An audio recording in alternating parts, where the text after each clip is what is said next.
RacerXOnline.com. How's it going? I'm Kris Keefer, and this is the 2022.5 FC250 Rockstar Edition. Lots of black, lots of stars, lots of differences from last year. Of course, you guys know this is basically a 2023 bike.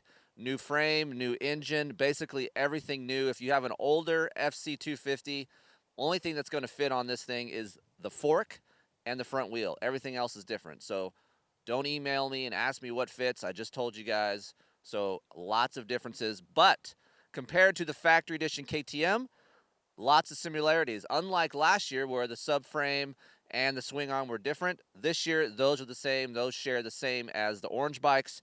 But what you get with this Rockstar Edition is different wheels, different hubs, clamps, seat cover, and of course the look of the race team. This is the RJ replica. A little shout out to RJ because we like him over here. So we're going to test this thing out here today. I have a couple test riders with me as well as Zach Osborne, and we're going to tear this thing up and decide which is better, the orange or the white, or is it the same? Where should you spend your money? Find out soon. We'll be right back.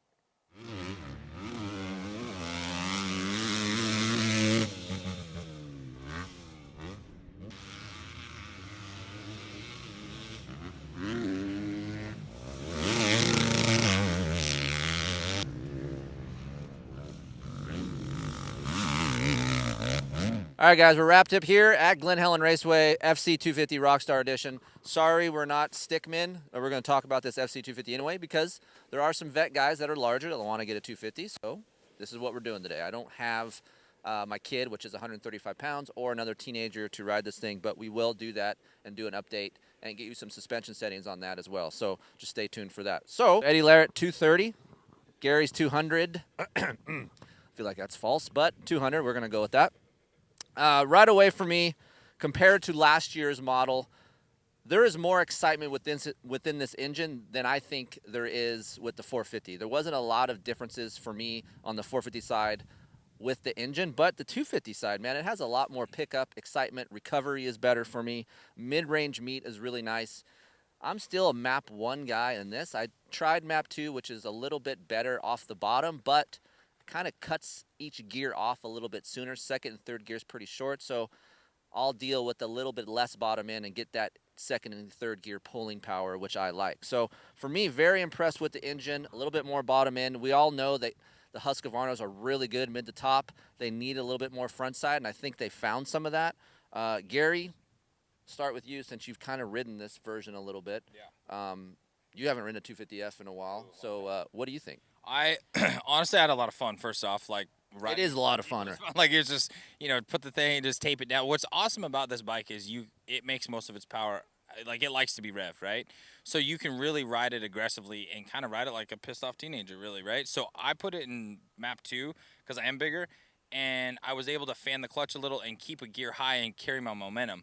Whereas with map 1, I actually was shifting more with map 1 because I didn't have that pickup, so I had to like lower gear and then grab third quick. So if I put it in map 2, I could hold the gear and just fan the clutch a little, and I had a lot of fun with it, to be honest with you. Like there were spots where I could just land and just keep the thing wide open and just keep grabbing gears, and yeah, it was a lot of fun. I thought the engine was exciting and good for even a big guy. So yeah, that's my question with you, Eddie. You haven't ridden a 250 in a while. You're a 450 guy. Would you ever consider, just to have fun on a motorcycle, purchasing a 250? Absolutely. Yeah, this thing was, I didn't know what to expect, so when you asked me to ride it, I was like, well, this ought to be interesting. This could be quite interesting. We might not have an engine left in this when we're done, but no, this engine is actually pretty good. I felt like a great play bike. You can ride it, a lot longer because it's not beating your arms up. 100% for me, I had to run map 2 just because of the bottom end. I think maybe if I worked a little more on corner speed, I could probably go back to map 1 because it is a lot shorter. Like you said, it does cut off a little bit. The map 1 does pull a little bit longer. So like Glen Helen up into Talladega when I was on map 1, I'm like, this is awesome, But then when you get into the tighter up and down the hills, you needed map 2. For me, I needed the bottom end. But no, I mean, I wouldn't be opposed to buying one of these bikes just to use it as a training bike and be able to ride long motos and send it. Yeah, I think I get a lot of questions about guys that are older or getting back into the sport, and they're saying, hey, man, what should I buy, a 450 or a 250? And for me, you want to be able to ride your motorcycle, right? You don't want to be laid up on the couch or go 2 laps on your 450 and just sitting around watching your buddies ride because you got arm pumps. So there is enough meat within this Husqvarna to have fun if you're 200 pounds. I'm 170 pounds, and it is a blast to ride. I always say this when I ride 250s is I have some of the most fun on 250s versus 450s. 450s are fun, but it's scary to ride at times and try to go fast. Like, you can really just have a lot of fun, rip corners. It feels light. There's less consequence, at least for me, to ride a 250 versus a 450. So I like this engine because unlike other bikes, for example, a Yamaha YZ250F, it has a lot of front side and then it's short everywhere else, where this is smoother, so it doesn't get you as tired. And maybe if you're a bigger guy like Eddie, it will take a little bit more work, but that for me is part of the fun. Like, trying to go fast, holding it wide open, using the clutch. Like, there's a lot going on and it makes it exciting. So there is a very good engine within this new chassis. And with this chassis, Eddie, for me, like the 450, it's the same as the 450. You could basically bolt the 450 in here, vice versa. Nothing is different with the chassis. You would think, it might be a little bit rigid, but honestly, it feels really nice. Corners good initially. It stands up in the corner for me a little bit in area 2, but straight line stability is really nice. Yeah, I agree with you.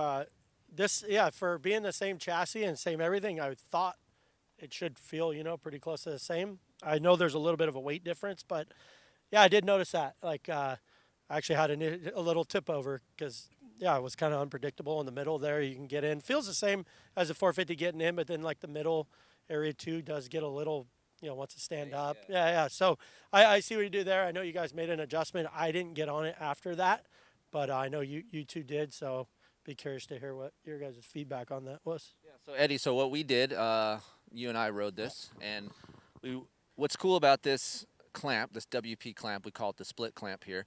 You can go to a 22 or a 20 offset. Stock is 22. We haven't really messed with the offset on these, so we said, why not try it? So we tried the 20 millimeter offset simply by turning the stem around, and that'll get you a different offset. So we dropped the fork and then went to a 20 thinking that'll help in area 2. And it helped initial lean even more, made the bike feel lighter, at least for me. But area 2 didn't get really much help. I still had a little bit of a heavy feel.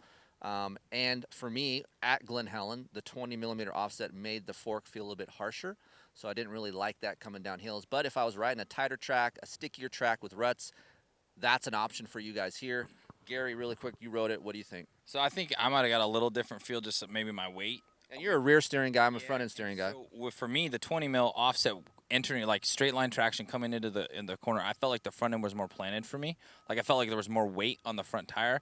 My initial lean in was a little bit quicker, and then it actually, once I got it to turn, it kind of I wanted to drift out a little more. It would turn quicker, but then there was so much weight on the front, it didn't keep that direction. I actually like the 20 overall. I feel like with some adjustment, I might actually stay right in the 20 just because of the added weight, whereas the air fork normally has kind of a unsettled feel, or it's vague sometimes. Like divey a little bit. Yeah, and so with the 20, felt like it put more pressure on the front end, and I actually enjoyed that a little bit. It wasn't as spiky for me. Maybe I was getting deeper past that spot for me, but I like the 20 actually. Yeah, so I still prefer this chassis over last year's chassis, the older chassis, just because of lean angle stability and straight line stability. So it might be a little bit harder for me to core in area 2. I'm going to work on that a little bit, see if we can adjust some air pressure, fork height, some sag. But we're at 105 with sag and second line on the fork. When we did to the 20, went to the 20 millimeter offset, we went to the first line. So maybe we can even drop that fork a little further. Here at Glen Helen, fast, you got hills. I try to run my fork down a lot anyway. But just overall for me, the chassis is a plus. The engine is better. I've been kind of critical on the 450 side of which one is actually better. But for me, this is a day and night difference on the 250 side. So I had a lot of fun riding this thing. What else is there to say? Gary, you have anything about the suspension? We talked a little bit about the air fork on the 450 side. We did go up to 10.9 bar. And as you guys know, air will rise with heat. So when you start, you might want to start a little bit low if you plan on riding all day. We started about 10.5, 10.6, and it raised up to 10.9, which the fork actually got better I will say the same thing I did on the 450 side is this bike takes a long time to break in. Give yourself 7 to 8 hours for chassis break in, fork to break in, engine. Eddie noticed today when we were just doing static photos, he wrote it down here, engine's really tight. So it spools up and then it's really draggy and heavy. That's because the engine is tight and needs to free up, and it will get faster as we go. I think we maybe got 3.5, 4 hours on here, so it'll take a little bit of time. Gary, would you purchase the 250 for yourself? That's a good question. Depends on what I was doing. I would not be opposed to doing it, depending on what I was riding. If I was riding, I don't know. I enjoyed it. It's like you said. Every time I get on one, I'm like, man, this is a lot of fun.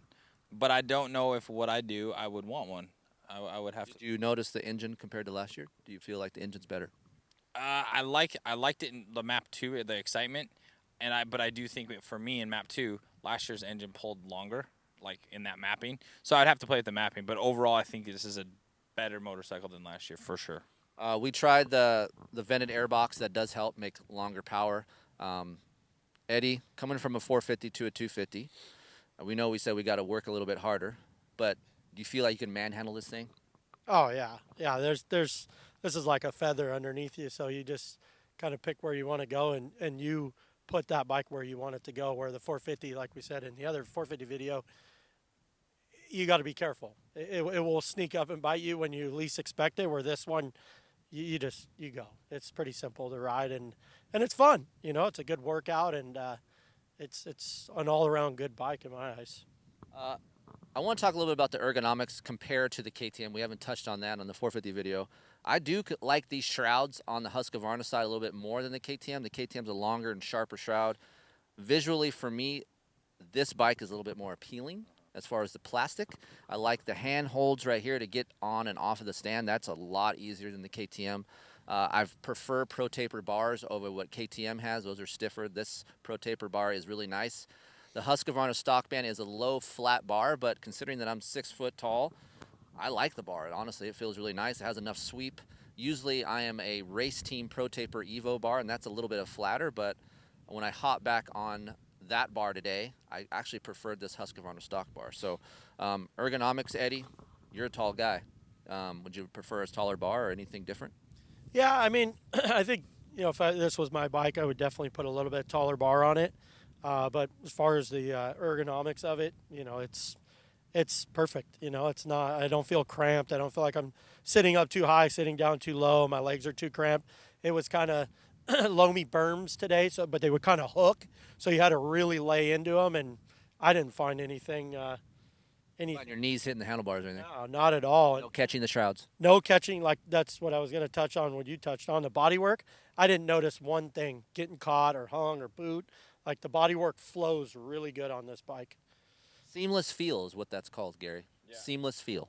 And I would definitely agree with both of you on the seamless feel with the plastic. I never on my KTM, my old old style.